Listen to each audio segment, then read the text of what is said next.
না না, স্পিকার যখন বলে প্লিজ কিপ কোয়াইট। আমি স্পিকার আপনাকে কড়া হেডমাস্টার হিসেবে দেখতে চাই না, নারী বান্ধবী স্পিকার হিসেবে এই সংসদে দেখতে চাই। নিউ স্পিকার, আপনাকে ধন্যবাদ। ফুল ফুটুক আর নাই ফুটুক, এই সংসদে আজ বসন্ত আমাদের 50 জনের কাছে। প্রত্যেক রাজনীতিবিদের জীবনে স্বপ্ন থাকে এই মহান সংসদে আসবার। তৃতীয়বারের মতো এই সংসদে এসেছি, পরম করুণাময় আল্লাহ পাকের কাছে শুকরিয়া।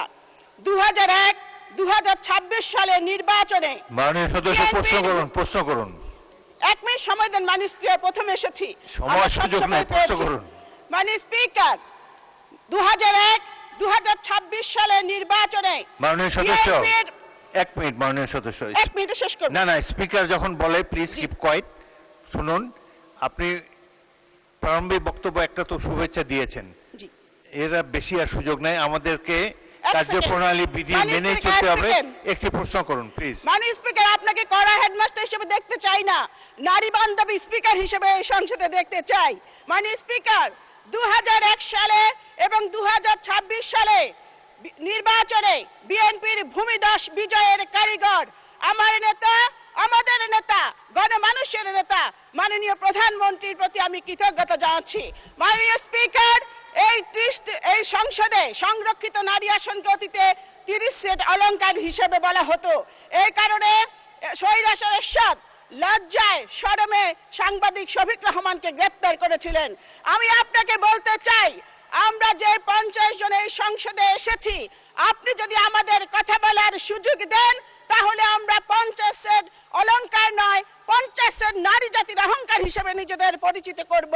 মাননীয় স্পিকার, আজ থেকে 30 বছর আগে আমি আপনার নির্বাচনী এলাকার জনসভায় মাননীয় সংসদ নেতার শপথ সঙ্গী হয়ে বক্তব্য রেখেছিলাম।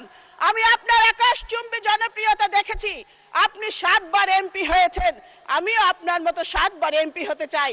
এই কারণে এই সংসদে কথা বলার সুযোগ চাই। মাননীয় স্পিকার, এই প্রত্যাশায় আমি মন্ত্রীর কাছে প্রশ্ন করতে চাই যে মাননীয় মন্ত্রীর কাছে আমার প্রশ্ন, Chittagong chemical complex, Khulna newsprint mill, Dhaka leather complex দীর্ঘদিন ধরে বন্ধ রয়েছে, এগুলো চালু করার কোনো পরিকল্পনা বর্তমান সরকারে আছে কিনা মাননীয় মন্ত্রী বলবেন কি? ধন্যবাদ মাননীয় স্পিকার।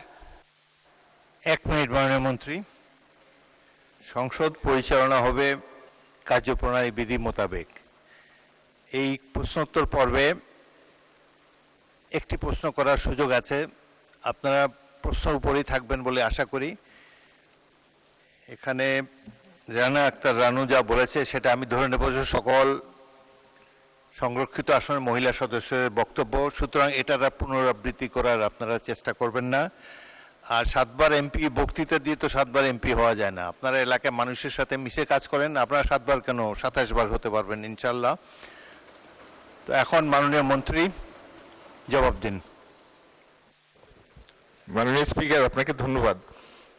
প্রশ্নটা ঠিক সম্পূরক হলো না, কারণ শুরু হয়েছিল চাঁপাইনবাবগঞ্জের বিসিক থেকে, চলে গিয়েছি আমরা জামালপুর, চট্টগ্রাম এবং বড় বড় শিল্প কলকারখানায়।